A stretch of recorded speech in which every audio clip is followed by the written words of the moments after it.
Varicose veins కి సరైన చికిత్స కోసం సంప్రదించండి ఎవిస్ హాస్పిటల్. నమస్తే సుబ్బారావు గారు. నమస్తే అండి ఉషా గారు. IIIT చదువుతున్న స్వాతిప్రియ ఇన్సిడెంట్ ఇవాళ ప్రతి స్టూడెంట్కి దాంతోపాటు ప్రతి పేరెంట్కి కూడా చంపపెట్టనే చెప్పొచ్చు. ఎందుకంటే అమ్మాయి రాసిన లెటర్ చాలా ఇబ్బందికరంగాను భయానకంగాను ఆలోచింపచేసే విధంగాను మనకు కనిపిస్తుంది. అందులో ఒక పాయింట్కి వచ్చారు, అమ్మాయి అన్ని కోణాలు మాట్లాడుతుంది. అటు పేరెంట్స్, ఇటు తమ్ముడు, ఒక పక్కన చెల్లి, ఒక పక్కన అక్క, దాంతోపాటు ఫ్రెండ్స్ అండ్ దాంతోపాటు అమ్మాయి వాడే ఒక ఫోన్ ఏదైతే ఉందో దానిలో ఉన్న WhatsApp app and call data గురించి కూడా తను మాట్లాడింది. అంటే ఎన్ని విధాలుగా ఈ అమ్మాయి సఫర్ అయ్యి ఉండొచ్చు, ఏ ఇంపాక్ట్ ఆ అమ్మాయిని చావు దాకా తీసుకెళ్ళి ఉండొచ్చు అన్న వాటిపైన అనాలిసిస్ చాలా ఎక్కువగా జరుగుతుంది బయట. మీరు ఎంతోమంది స్టూడెంట్స్ని ఎడ్యుకేట్ చేస్తూ ఉంటుంటారు, ఎంతోమంది స్టూడెంట్స్తో మీరు ట్రావెల్ అవుతూ ఉంటుంటారు, లేచినప్పటి నుంచి పిల్లల్లో మీరు ఉంటూ ఉంటారు. కాబట్టి పిల్లల మానసిక స్థితి అండ్ దాంతోపాటు వాళ్ళ మానసికంగా వాళ్ళు ఏ విధంగా ఉంటారు, వాళ్ళ సైకాలజీ ఏంటనేది కొంత మీకు అవగాహన ఉంటూ ఉంటుంది. దీన్ని ఏ విధంగా మనం చూడొచ్చు అంటాము, అమ్మాయి రాసిన లెటర్ గురించి మనం ఎలా అనాలిసిస్ తీసుకోవచ్చు అంటారు? ఇప్పుడు మీరు చెప్పిన దానిలో ఉషా గారు, ఇప్పుడున్నటువంటి సమాచారం ఏదైతే ఇప్పుడు వరకు ఉన్నటువంటి సమాచారం దాని ఆధారంగా ఈ విశ్లేషణ చేసేటువంటి ప్రయత్నం చేద్దామండి. ఇందులో ఒక అత్యంత కీలకమైనటువంటి పదం మీరు చెప్పారు. ఏమిటది అంటే, ఈ లెటర్ ఈ అమ్మాయి రాసింది అని చెబుతున్నటువంటి లెటర్ ఏదైతే ఉందో ఎంతో ఆలోచింపచేసేటువంటి లెటర్. ఆ పేరెంట్స్కే కాదు, 2 రాష్ట్రాల్లో ఉన్నటువంటి పేరెంట్స్ ప్రతి ఒక్కరికి కళ్ళు తెరిపించేటువంటి అవకాశం ఉన్నటువంటి లెటర్ ఇది. నేను ఎందుకు చెప్తున్నానంటే, చాలామంది పేరెంట్స్ 5వ తరగతి వస్తే చాలు, 6వ తరగతి వస్తే చాలు హాస్టల్లో వేసేయాలి అనేటువంటి పేరెంట్స్ సంఖ్య పెరిగిపోతూ ఉంది. సో ఎందుకు పెరిగిపోతుంది అన్నప్పుడు, ఆ పిల్లలకి చదువు నా దగ్గర అందట్లేదు, నేనున్నటువంటి ప్లేస్లో చదువు లేదు అని అనుకోవటం ఒకటైతే, అది అనుకున్నప్పుడు ఓకే, కొన్ని సందర్భాల్లో ఇది వరకు కొన్ని ప్లేసెస్లో అంత ఎడ్యుకేషను వెళ్ళలేదు, మారుమూల ప్రాంతానికి వెళ్ళలేదు, కాబట్టి హాస్టల్లో వేయటం అనేటువంటిది ఒక పాయింట్. ఇప్పుడు మీరు పేరెంట్ చెప్తున్నటువంటివి సుమారుగా 80 నుంచి 90% పేరెంట్ చెప్తున్నటువంటి మాట ఏమిటో తెలుసా ఉషా గారు? మేము భరించలేక హాస్టల్లో వేస్తున్నాము. మీ పిల్లల్ని మీరు భరించలేకపోతే వాళ్ళెవరు ఎక్కడ భరిస్తారు చెప్పండి? మీరు అనుకుంటున్నారంతే. ఒక పిల్లి పాలు తాగేటప్పుడు కళ్ళు మూసుకుంటుందని ఎలా చెబుతారో, పేరెంట్స్ కూడా పిల్లల్ని అక్కడ జాయిన్ చేసి మా పిల్లలకి భవిష్యత్తు ఇస్తున్నామని మీరు కూడా కళ్ళు మూసుకుంటున్నారు అని నేను చాలా స్ట్రాంగ్గా చెప్తున్నానండి. అక్కడ ఆ కాంటెక్స్ట్లో ఇప్పుడున్నటువంటి లెటర్ చూస్తే మనం ఆలోచింపచేసేటువంటి లెటరు. ఎందుకు ఆలోచింపచేసేటువంటి లెటరు అంటే, పాపం ఆ స్వాతి, ఆ చనిపోయినటువంటి అమ్మాయి మానసిక వేదన ఈ లెటర్లో ఉంది. ఈ మానసిక వేదన మీరు గమనిస్తే ఎమోషన్కి సంబంధించినటువంటి మానసిక వేదన అండి. మార్కుల గురించో లేకపోతే ఇంకొకటి కాదు, ఎమోషన్కి సంబంధించినటువంటి ఒక ఆవేదన ఈ లెటర్లో కనిపిస్తుంది. ఎక్కడ కనిపిస్తుంది? సిబ్లింగ్స్ దగ్గర నుంచి, అక్క తమ్ముడు అనుకుంటాను. సో అక్క తమ్ముడుకు సంబంధించినటువంటి రిలేషన్ టచ్ చేస్తుంది లెటరు, పేరెంట్స్ని టచ్ చేస్తుంది లెటరు, బంధువులను టచ్ చేస్తుంది లెటరు. మరి చూడండి, అంటే వీళ్ళ యొక్క పాత్ర ఏమిటి? ఎమోషన్. వీళ్ళు అందించాల్సినటువంటి పాత్ర ఎమోషన్. సో అది కంప్లీట్గా మిస్ అయ్యిందనే కదా. ఇక ఈ స్వాతి తల్లి చనిపోయినటువంటి అమ్మాయి ఏ కారణం వల్ల చనిపోయిందనేది ప్రస్తుతానికి మనకు తెలియదు. కానీ ఇలాంటి చనిపోయినటువంటి వార్తల్లో ప్రతిసారి జరిగేటువంటిది ఏమిటంటే, ఎడ్యుకేషనల్ ఇన్స్టిట్యూషన్స్ లేదా ప్రభుత్వం వైపు నుంచి కుటుంబ సమస్యలు ప్రభావితం చేసిన ఈ అమ్మాయిని అనేటువంటి వాళ్ళు చెబుతూ ఉంటే, పేరెంట్స్ మా అమ్మాయి చాలా చక్కగా ఉంది, మా వైపు నుంచి ఏ ప్రాబ్లం లేదు, మేము చాలా చక్కగా చూసుకుంటాము, చిన్నప్పటి నుంచి మంచి స్కూల్స్లో జాయిన్ చేశాము, ఏది అడిగితే అది ఇస్తాము, మా వైపు నుంచి ఏ తప్పు లేదు, స్కూల్ మాత్రమే తప్పు అని వీళ్ళు అంటారు. మరి దీనికి ఎవరు బాధ్యులు చెప్పండి? సో అంటే స్వాతి కేసు అనేటువంటిదే కాదు, ఎందుకంటే IIT బాసర్లో గత 2 సంవత్సరాల్లో జరిగినటువంటి ఆత్మహత్యలు సుమారుగా 20 పైన అండి. సో 2 నెలలకి 3 నెలలకి ఒక్కొక్క వార్త పర్టికులర్లీ ఆ ఇన్స్టిట్యూట్ నుంచి మనం IIIT బాసర్ల నుంచి వింటూ ఉన్నాం. మరి అన్ని ఎక్కువగా అక్కడ ఎందుకు జరుగుతుంది? మరి దీనికి ఎవరు బాధ్యులు? దీనికి ఓవరాల్గా మీకు కొంత స్టాటిస్టిక్స్ చెప్తాను మీకు, అది ఒక్కటే కానీ కాదు. ఎందుకంటే ఈ స్వాతి మరణం అనేటువంటిది ప్రతి ఒక్కరిలో ఒక ఆలోచన తీసుకురావాల్సినటువంటి అవసరం ఉంది. అమ్మాయి ఎవరమ్మాయినన్నా కానివ్వండి, కానీ ఇప్పుడు ఇక్కడ జరుగుతున్నది మీరు స్టాటిస్టిక్స్ చూస్తే NCRB national crime reports bureau ఏదైతే ఉందో, సెంట్రల్ గవర్నమెంట్ ఇచ్చేటువంటి రిపోర్ట్, అది చెబుతున్నటువంటి ఒక వాస్తవం ఏమిటంటే పిల్లల యొక్క ఆత్మహత్యలు రైతుల యొక్క ఆత్మహత్యల కన్నా 2 రెట్లు పెరుగుతుంది అనేటువంటిది పాయింట్ నెంబర్ 1. ఓవరాల్గా ఆత్మహత్యలు పిల్లలనే కాకుండా ఇండియాలో జరుగుతున్నటువంటి ఓవరాల్గా జరుగుతున్నటువంటి ఆత్మహత్యలు 2% పెరిగితే విద్యార్థుల యొక్క ఆత్మహత్యలు 4% పెరుగుతుంది అని రీసెంట్ రిపోర్ట్, నేను చెప్పట్లా, సెంట్రల్ గవర్నమెంట్ ఇచ్చినటువంటి రిపోర్ట్. మరి ఎవరు కళ్ళు తెరుస్తారు? ఎవరు కళ్ళు తెరవాలి? ప్రభుత్వాలా, విద్యా సంస్థలా, పేరెంట్సా? ఎవరిది బాధ్యత? ఈ ముగ్గురులో ఎవరిది బాధ్యత? ఖచ్చితంగా ఉషా గారు వీళ్ళ ముగ్గురిది బాధ్యతే. జరుగుతున్నటువంటి ప్రతి ఆత్మహత్య వెనక ముగ్గురు ఉన్నారు. నేను చెప్తా ఎందుకు కారణాలు అనేది మీకు చెప్తా. ఏం చెయ్యాలి, దీనికి ఒక పర్మనెంట్ సొల్యూషన్ కూడా ఉంది. స్పందిస్తే పర్మనెంట్ సొల్యూషన్, వీటిని చాలా మినిమైజ్ చేసేటువంటి అవకాశం కూడా ఉంటుంది.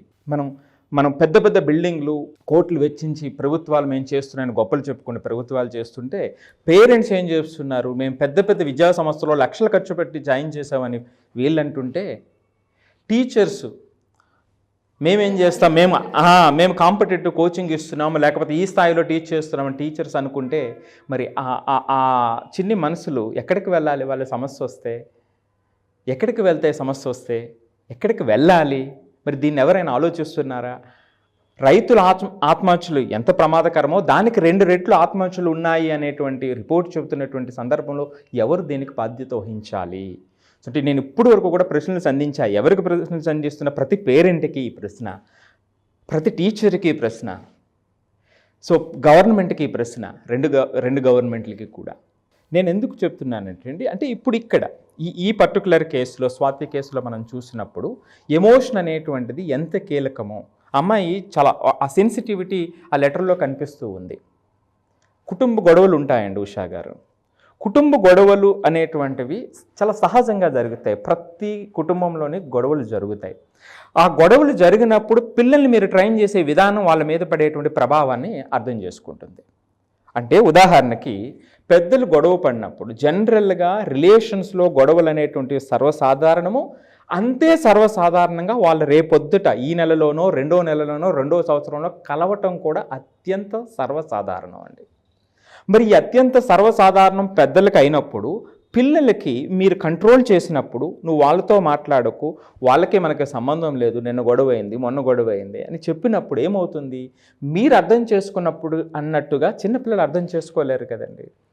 అంటే నిన్నటి వరకు అత్యంత ప్రేమతో ఆ సిబ్లింగ్స్తో కానివ్వండి, లేకపోతే అంటే తోటి ఎవరైతే చుట్టాలు ఉన్నారో, రిలేటివ్స్ ఉన్నారో, ఆ రిలేటివ్స్తో గడిపినటువంటి క్షణం, దూరం అయిపోతున్నటువంటి క్షణం ఆ పిల్లలు ఎలా తీసుకుంటారు? Point number 1.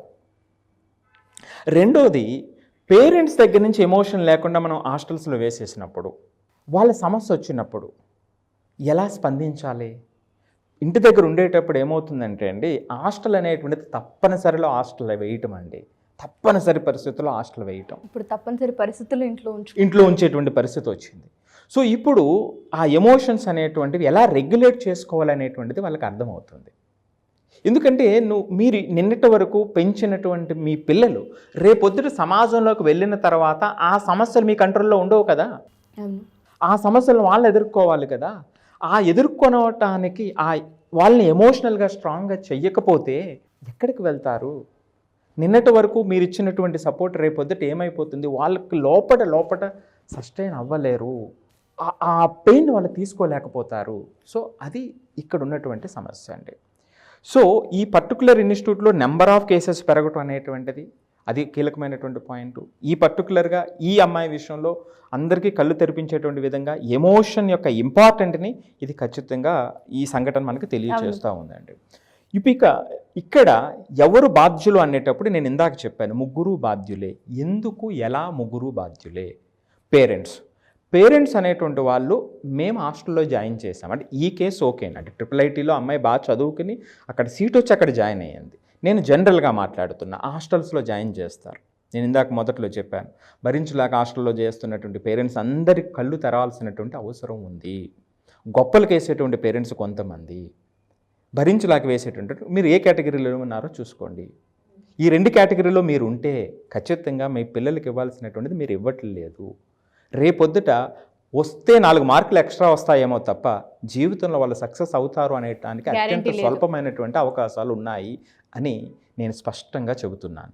ఎందుకు చెబుతున్నానంటే ఉషా గారు, పేరెంట్స్ ఏ విధంగా బాధ్యులు. ఒక పిల్లవాడిని హాస్టల్లో జాయిన్ చేసేస్తే 2 లక్షలు 3 లక్షలు ఖర్చు పెట్టి జాయిన్ చేసేస్తే మా వాడికి విద్య వచ్చేస్తుంది అని అనుకుంటే అవ్వదు.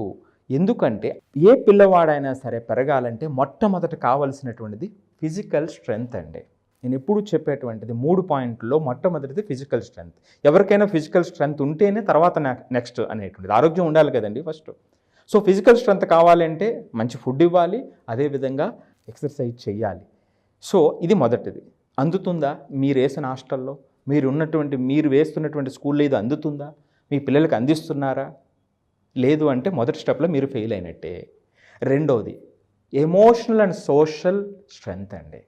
Emotional and social strength. Emotional strength అంటే నాకు సమస్య వచ్చినప్పుడు నేను రెగ్యులేట్ చేసుకోవటం. నేను ఒక బాధలో ఉంటాను, మీరు బాధలో ఉంటారు. సో నేను ఎప్పుడు ఐ కాంట్ అనుకుంటే ఏమవుతుంది? అదే రిపీట్ అవుతే ఏమవుతుంది? ఆ స్ట్రెస్ ఎక్కడికి తీసుకువెళ్తుంది? దీన్నే ఇంట్రాపర్సనల్ స్కిల్స్ అంటాం. మనకు సహజంగా వచ్చేటువంటి బాధని, మనకు సహజంగా వచ్చేటువంటి ఆనందాన్ని మనం రెగ్యులేట్ చేసుకోవటం అనేటువంటిది ఆ ఎమోషనల్ స్ట్రెంగ్త్ ఉంటేనే జరుగుతుంది. సోషల్ స్ట్రెంగ్త్ మనం ఒక ఏకాకం కాదు కదండి. మనం ఒక రోజులో చూస్తే అనేక వందల మందితో మనం వ్యవహారాలు చేయవలసినటువంటి అవసరం ఉంటుంది రేపొద్దుట వాళ్ళు పెద్దవాళ్ళు అయిన తర్వాత. సో వాళ్ళు రకరకాల వ్యక్తులు ఉంటూ ఉంటారు. సో వాళ్ళు బాధ పెట్టచ్చు, వాళ్ళు వీళ్ళని ఇబ్బంది పెట్టచ్చు. మరి ఎలా రెగ్యులేట్ చేసుకోవాలి? ఆ సోషల్ స్ట్రెంగ్త్, వాళ్ళతో ఉన్నటువంటి సంబంధాన్ని ఏ విధంగా వాళ్ళు ముందుకు తీసుకెళ్ళగలగాలి? దీన్ని సోషల్ స్ట్రెంగ్త్ అంటాం. ఇది లేకపోతే, సోషల్ ఎమోషనల్ స్ట్రెంగ్త్ ఇవ్వకపోతే మీ పెంపకం, మీరు 2వ స్టెప్లో కూడా మీరు ఫెయిల్ అయినట్టే. ఇక 3వది అంటారా, అకాడమిక్స్. పేరెంట్స్గా మీకు పెద్దగా తెలియదు, మీరు ఏ స్థాయి అయినా చదువుకోండి, అది బాధ్యత టీచర్స్ది, ఎడ్యుకేషనల్ ఇన్స్టిట్యూషన్ది. ఇక్కడ కూడా అకాడమిక్స్లో వాళ్ళ కిందకు పడినా పైకి లేచినా పేరెంట్స్గా మీరు చేయాల్సినటువంటిది మీరు వాళ్ళకి ఎమోషనల్ సపోర్ట్ ఇవ్వడమే తప్ప అంతకు మించి అందులో వేలు పెట్టడం కూడా మీకు సంబంధించినటువంటి విషయం కాదు. సో ఒక పిల్లవాడు ముందుకు రావాలి అంటే 3 ఫిజికల్ స్ట్రెంగ్త్ కావాలి, సోషల్ అండ్ ఎమోషనల్ స్ట్రెంగ్త్ కావాలి, నెక్స్ట్ అకాడమిక్ స్ట్రెంగ్త్ అండి. ఆ అకాడమిక్ స్ట్రెంగ్త్ ఎలా తెలుసుకెళ్తే అది తర్వాత విషయం, ఆ డిస్కషన్ ఇప్పుడు మనం ఆ లోతుల్లోకి మనం వెళ్ళొద్దు. సో ఈ 3 మనం చూడాలి. ఇది ఎక్కడ ఫెయిల్ అయితే అక్కడ ఫెయిల్ అయినట్టే. స్కూల్లో జాయిన్ చేస్తే అయిపోయింది కాదు. మీరు చూస్తే మొదట 2 బాధ్యత తీసుకోవాల్సినటువంటిది పేరెంట్స్. ఆ టీచర్స్, ఆ స్కూల్స్ ఇవ్వలేకపోతుంటే, ఫిజికల్ స్ట్రెంగ్త్ని ఇవ్వలేకపోతే మీరు ప్రశ్నించాల్సినటువంటి బాధ్యత మీది. సో లేకపోతే మొదట 2 కూడా అంటే 66% మీరు ఫెయిల్ అయినట్టే పేరెంట్గా. నేను చాలా స్పష్టంగా చెప్తున్నాను. ఎవరికి బాధ అనిపించినా సరే పిల్లలకు మంచి జరగాలనేటువంటిది నా ఉద్దేశం ఇందులో. లేదు సార్, ఎందుకంటే సూసైడ్స్ గురించి ఇది మనం 3rd టైమో 4th టైమో నాకు తెలిసినంత వరకు పిల్లలకు సంబంధించి. అవును, అదే నా బాధ కూడా. అంటే ఎవరో చనిపోతే మళ్ళీ దాని గురించి మాట్లాడడం అని కాదు, ఎక్కడో ఒక చోట ఫుల్ స్టాప్ పడాలి కదా, ఈ నెంబర్ సిగ్నిఫికెంట్గా తగ్గాలి కదా అనేటువంటిదే నా ఆవేదన అండి. ఇక టీచర్స్ విషయానికి వద్దాం. టీచర్స్ అనేటువంటి వాళ్ళు పాఠం చెప్తే అయిపోతుందా? టీచర్స్ కావాల్సినటువంటి 3 క్వాలిటీస్ అండి. మొట్టమొదటిగా స్కిల్స్ అండి. స్కిల్స్ అంటే వాళ్ళ డెలివరీ, ఎంత చక్కగా వాళ్ళు డెలివరీ చేశారు, ఎంత చక్కగా పిల్లల్ని ఆకట్టుకున్నారు ఆ డెలివరీలో అనేటువంటిది మొట్టమొదటి స్కిల్ అండి. రెండోది ఎక్స్పీరియన్స్ అండి. సో ఎక్స్పీరియన్స్ అంటే సంవత్సరాలు కాదండి, వాళ్ళు చెప్పేటువంటి తీరులో ఏ సంవత్సరానికి ఆ సంవత్సరాన్ని మార్పు తెచ్చుకొని ఈ రోజున 10 మంది నా క్లాసులో అటెంటివ్గా వింటే నెక్స్ట్ ఇయర్ 11వ వాడో 12వ వాడో వినగలుగుతున్నట్లయితే నా ఎక్స్పీరియన్స్ నేను సంవత్సరాన్ని నేను కౌంట్ చేసుకోవాలి. అంతే తప్ప 20 సంవత్సరాల నుంచి టీచ్ చేస్తున్నాను కాబట్టి నాకు 20 సంవత్సరాల ఎక్స్పీరియన్స్ అంటే కుదరదు, అది కాదు. రెండోది ఎక్స్పీరియన్స్, స్కిల్స్ ఉండాలి, ఎక్స్పీరియన్స్. 3వది అత్యంత ముఖ్యమైనటువంటిది ఎమోషన్ అండి. టీచర్స్ కూడా ఎమోషన్. ఆ ఎమోషన్ అనేటువంటిదే ఆ పిల్లలకి, టీచర్కి, ఆ సమాజాన్ని కనెక్ట్ చేసేటువంటిదండి. ఈ 3 ఎక్కడ టీచర్ ఫెయిల్ అవుతున్నాడో సమాజం ఒకసారి ఆలోచించాల్సినటువంటి అవసరం ఉందండి. ఇక 3వది గవర్నమెంట్ చెప్పాను. గవర్నమెంట్ ఎందుకు ఫెయిల్ అయిందని. గవర్నమెంట్ సూసైడల్ కేసెస్ పెరుగుతుంటే ఒక సైక్రియాటిస్ట్ని కలవమని ఒక నెంబర్ ఇచ్చేస్తే, లేకపోతే స్కూల్స్లో సైకాలజిస్ట్ని పెట్టండి, సైక్రియాటిస్ట్ని పెట్టండి అని ఒక జీవో ఇచ్చేస్తే మీ పని అయిపోలేదు. ఎగ్జాక్ట్లీ. అందుకనే గవర్నమెంట్ కూడా ఇందులో 1/3 పాత్ర గవర్నమెంట్ది కూడా ఉంది అని చెప్తున్నా. అవును. సో కాబట్టి వీళ్ళ ముగ్గురు కూడా పూర్తిగా బాధ్యత వహించాల్సినటువంటి అవసరం ఉంది. మరి వీళ్ళ ముగ్గురులో పెద్దన్న ఎవరు అంటే ప్రభుత్వం కాబట్టి దానికి సంబంధించినటువంటి మోడల్ని, దానికి సంబంధించినటువంటి స్టెప్స్ని వీళ్ళు తీసుకోవాల్సినటువంటి అవసరం ఉంది. మరి ఏ విధంగా తీసుకోవాలి? మరి దీనికి అంటే నేను సమస్య మాత్రమే చెప్పనండి ఉషా గారు, సమస్యకు సొల్యూషన్ కూడా మన దగ్గర ఉండాలి. సమస్యకు సొల్యూషన్ ఉండేటప్పుడే సమస్యను చెప్పగలగాలి, అది నా పాలసీ. సో కాబట్టి దీనికి సమస్యకు సొల్యూషన్ ఏమిటంటే మొట్టమొదటగా గవర్నమెంట్స్ అండి. 2 రాష్ట్రాల్లో కూడా విద్యాశాఖ కీలకమైనటువంటి వ్యక్తుల చేతుల్లో ఉన్నాయి. ఇప్పుడు నేను వాళ్ళని అభ్యర్థిస్తున్నా, దీనికి ఒక కంప్లీట్ మెకానిజం మనం తీసుకురావాలి. ఎందుకు అంటే నేను ప్రతిసారి వింటాను, బాధపడతాను ఒక్క మాట విషయంలో, సూసైడ్లు జరిగినప్పుడు. ఏమిటది అంటే అటు గవర్నమెంట్స్ కానివ్వండి, విద్యావేత్తలు కానివ్వండి, స్కూల్స్ కానివ్వండి, ఎడ్యుకేషనల్ మినిస్టర్స్ కానివ్వండి, వాళ్ళు ఏం చెప్తారు అంటే ప్రతి స్కూల్లో సైకాలజిస్ట్ని పెట్టండి లేదా సైక్రియాటిస్ట్ని పెట్టండి, వాళ్ళ కనెక్టివిటీని పెంచండి అంటారు. అది సమస్యకు సొల్యూషన్ కాదు అని నేను చెప్తానండి. అది సమస్యకు సొల్యూషన్ కాదు. ఏమిటి సమస్యకు సొల్యూషన్ అంటే ఉషా గారు, మీరు అంటే మీ నాన్నగారు, మీ చిన్నాన్న, మీ పెద్దనాన్న అంతా ఇలా ఒక 4 ఉన్నారు, రైట్? సో మీ తండ్రి సమానమైనటువంటి వాళ్ళే చుట్టూ ఉన్నారు. మీకు సమస్య వచ్చినప్పుడు ఎవరి దగ్గరికి వెళ్తారు ఫస్ట్ చెప్పండి? ఖచ్చితంగా మా నాన్న దగ్గరికి వెళ్తాం కదండి. సో చిన్నాన్న నాన్నకన్నా ఎక్కువ చదువుకున్నా వెళ్ళం కదా, మొదట వెళ్ళేటువంటిది నాన్న దగ్గరికే కదా. సో కాబట్టి ఈ సైక్రాటిస్ట్ దగ్గరికి లేదా సైకాలజిస్ట్ దగ్గరికి వెళ్ళి పిల్లల బాధలను చెప్పుకోవాలి అంటే చెప్పుకోరు. ఎందుకు చెప్పుకోరు? ఇండియన్ పేరెంటింగ్లో, మన పేరెంటింగ్లో పర్సనల్ విషయాలు చాలా గోప్యంగా ఉండేటువంటి వ్యవస్థ మనది. వెస్ట్రన్ సొసైటీ కాదు. వెస్ట్రన్ సొసైటీలో ఉన్నటువంటి అంటే గోప్యత ఉండదు, అక్కడ చాలా ఓపెన్గా ఉంటుంది. సో అక్కడ పిల్లలు చిన్నప్పటి నుంచి చేసినటువంటి ట్రైనింగ్ విధానంలో సైకాలజిస్ట్ అక్కడ స్కూల్లో ఉంటే సమస్య వస్తే ఆ పిల్లలు అక్కడ దగ్గరికి వెళ్ళి ఎక్స్ప్రెస్ చేసేటువంటి అవకాశం అక్కడ ఉంటుంది, కానీ మన వ్యవస్థలో ఉండదు. సో కాబట్టి అది సమస్యకు సొల్యూషన్ కాదు. సో కాబట్టి మరి ఏంటి సమస్యకు సొల్యూషన్ అంటే మొట్టమొదటిగా అండి టీచర్స్కి ఆ సైకాలజిస్ట్ లేదా సైక్రియాటిస్ట్ పెర్సెప్షన్ మనం అడాప్ట్ చేయాలండి. టీచర్స్ని ట్రైన్ చేయాలి. సో టీచర్స్ని ట్రైన్ చేసినప్పుడు ఆ ఎమోషనల్ బ్యాలెన్స్ని పిల్లల్లో తీసుకురావడానికి ఫస్ట్ వాళ్ళు నోటీస్ చేసేటువంటి అవకాశం వస్తుంది. ఎప్పుడైతే నోటీస్ చేసే అవకాశం అంటే టీచర్స్ ఆ స్థాయిలో ఉంటే వీళ్ళని జాగ్రత్తగా మానిటర్ చేయగలుగుతారు. ఎప్పుడైతే అబ్నార్మల్ బిహేవియర్ ఉందో అక్కడ టీచర్స్ నుంచి ఇక్కడ సైకాలజిస్ట్కి లేదా సైక్రియాటిస్ట్కి కనెక్ట్ చేయాలి. సైక్రియాటిస్ట్ తర్వాత విషయం, సైకాలజిస్ట్ కనెక్ట్ చేస్తే ఒక అసెస్మెంట్ జరుగుతుంది. ఇక్కడ ఇలా చెయ్యకపోతే అక్కడ ఆ కనెక్ట్ రాదు, పిల్లలు వాళ్ళు ఓపెన్ అవ్వరు. సో కాబట్టి పైనుంచి వ్యవస్థలో మనకు రావాల్సినటువంటిది ఏమంటే మొట్టమొదటగా టీచర్ని ఆ స్థాయికి తీసుకువెళ్ళటం, రెండోది పేరెంట్స్ని తీసుకెళ్ళటం. పేరెంట్స్ మీరు జాయిన్ చేస్తే మీ పని అయిపోలేదు, మీరు ఇంకొక 10,000 ఎక్స్ట్రా కడితే మీ ప్రేమ టీచర్సో లేకపోతే ఎడ్యుకేషన్ ఇన్స్టిట్యూట్స్నో పంచవు. మనం ఒక ఫోన్ కొనుక్కున్నాం అనుకోండి ఉషా గారు, మీకు 20,000 రూపాయలు పెట్టి ఫోన్ కొనాలనుకున్నారు, మీరు ఇంకొక 10,000 ఎక్స్ట్రా చేస్తే దానికి అడిషనల్ ఫీచర్స్ రావచ్చు. కానీ ఇక్కడ మీ ప్రేమ మీదే, మీ ఎమోషన్ మీదే. మీరు ఇంకొక 1,00,000 రూపాయలు ఎక్స్ట్రా కడితే మీ పాత్రను వేరే వాళ్ళు నిర్వర్తించలేరు. అర్థమైంది అనుకుంటున్నా నా భావం ఇక్కడ. సో కాబట్టి పేరెంట్స్ ఆ ఎమోషనల్ సపోర్ట్ పిల్లలకి ఎలా ఇవ్వాలి అనేటువంటిది పిల్లల కన్నా ప్రతి ఒక్కరూ తెలుసుకోవాలి, మీ బాధ్యత. అది తెలుసుకోకపోతే మీకు పేరెంట్స్గా అధికారం లేదు అని కష్టంగానే చెప్తున్నానండి.